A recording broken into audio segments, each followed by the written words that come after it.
Alright, just for clarification on the three indistinguishable dice puzzle. What the fuck is happening here? So here is, I think, the section of the rules that somebody was commenting on.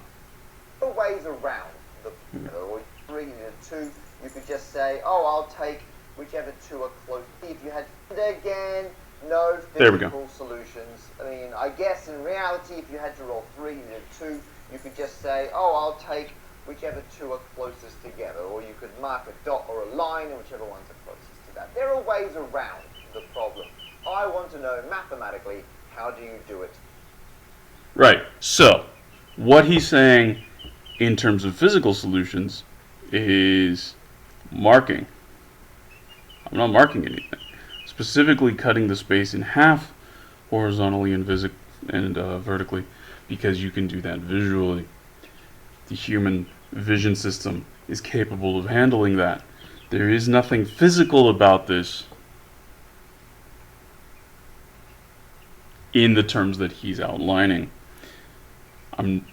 Right. We're not taking the two that are closest together. We're not taking the two that are closest to a line or a dot that is physically drawn.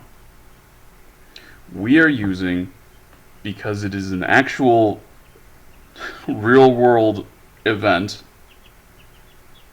we're simply using the properties of it as it already sits, as your vision system is capable of handling it. And so, yeah, like the two that are closest together, you couldn't take that. That wouldn't work anyway, because they could all end up touching. If all three of them are touching, which two do you take, if that's your rule? Right? That rule wouldn't work anyway. The two are closest. If you had to roll 3 and 2 dice, the same that you would get if you just rolled. So, listen to it again. And again, no physical solutions. I mean, I guess in reality, if you had to roll 3 and 2, you could just say, oh, I'll take whichever two are closest together, or you could mark a dot or a line, and whichever ones are closest to that. There are ways of... Right, so he's saying mark a dot or a line on the actual thing.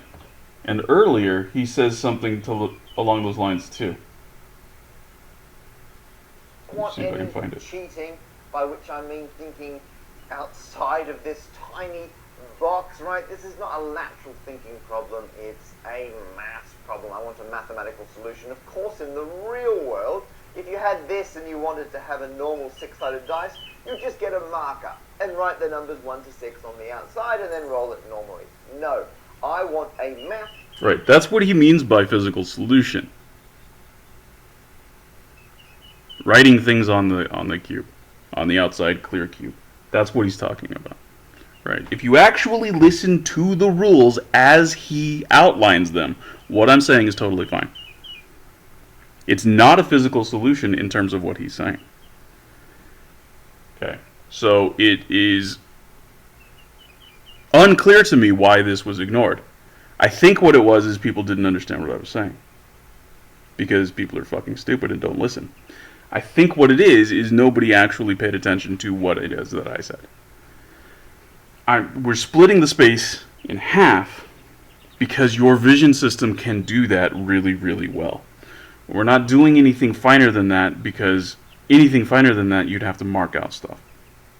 We're not marking anything out. And so, for sake of clarity, if we were to simulate this with a computer, right, and you're generating 3 numbers, right, from 1 to 6, those 3 are not indistinguishable now, because what's going to happen is the thing that's generated first is, it's always the same dice. It's always the same die, right? What you need to do in order to properly simulate this, so you would think that would be a proper mathematical solution. I'd imagine that, what was his name, Matt? I imagine Parker? I think that's it. I think, yeah, this guy, he would accept that as properly mathematical, such a simulation, such a computer simulation. But really, those 3 numbers that are generated by a computer are distinguishable because of the sequence in which they're generated. What you would have to do is, in the code, hidden, that you wouldn't be able to tell, you would have to assign, you'd have to have an object that is dice 1, an object that is dice 2, and an object that is dice 3. Roll them independently so they each get something from 1 to 6, and then randomly select which one is your first die, your second die, and your third die, right? So it could be 3, 1, 2, right, of the die, but 3 rolled a 6, right? And, right, so it's like that.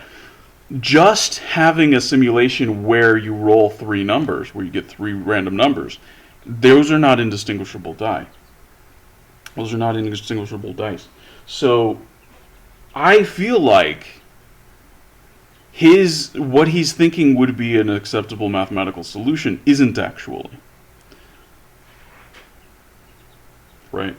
Under my solution, what is physical is actually more randomized, more properly randomized, and non-physically real than what he would probably accept as a purely mathematical simulation.